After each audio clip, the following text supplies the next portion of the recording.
আমি মেম্বার ভাইকে অনুরোধ করব আমাদের এই সংগঠন যাতে জাতীয়করণ হয়, বিশেষ করে আমরা উপজেলা থেকে যেন সামাজিক এবং আর্থিকভাবে সহায়তা পাই। তিনি আমাদের সার্বিক সহায়তা করবেন। বিশেষ করে আমাদের এখানে কৃষক যারা আছে, আমার মূল একটাই বিষয়, একটা দাবি, একটাই চাওয়া, কৃষকের ন্যায্য অধিকার ফিরে পাওয়া। আজকের কৃষক যারা আছে এদেরকে আমি অধিকার দিতে চাই। আমাদের সমবায় সংগঠনের মাধ্যমে আমরা সমবায় থেকে আপনাদের ঋণ দেব 5% হারে, যা অন্য কোনো প্রতিষ্ঠান 10% হারে ঋণ দেয়, আপনারা 5% হারে ঋণ পাবেন। তাছাড়া আপনারা সার, বীজ, গাছ বছর বছর পাবেন ইনশাল্লাহ। কিন্তু কথা দিতে হবে আপনারা আমাদের সাথে থাকবেন তো ইনশাল্লাহ। আমি ভাইকে অনুরোধ করবো তিনি যেন সমাজ কল্যাণ মন্ত্রণালয়ে আমাদের এটা নিবন্ধন করে দেয়, আমরা যেন আর্থিকভাবে সহায়তা পাই, এই আশা আমি তার কাছে রাখি এবং আমার বিশ্বাস তিনি আমাদের জন্য এই কাজটা করবেন।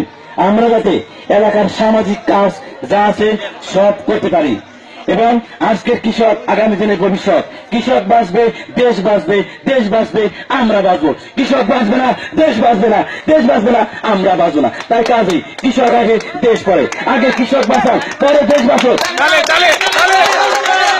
আজকের কৃষক আগামী দিনের ভবিষ্যৎ। কৃষক না থাকলে আমরা না খেয়ে মরতাম। এক কৃষককে প্রশ্ন করলাম, আপনি কৃষিকাজ কেন করেন? বাবা, কৃষিকাজ কেন করি শুনবা?